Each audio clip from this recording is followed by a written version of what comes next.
In this tutorial, I am going to show you how to cancel join requests on Telegram.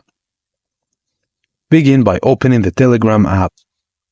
Swipe right and then go to Settings. Tap on Privacy and Security, and then tap on Invites. You'll see options like Everyone, Contacts, and Nobody. To cancel join request, select Nobody to stop join requests. Alternatively, choose Contacts if you only want requests from contacts, and Everyone that anyone can add you. The setting is saved automatically so you can safely exit the setting menu, and you've successfully canceled join requests on Telegram. That's it, you've learned how to quickly stop unwanted join requests.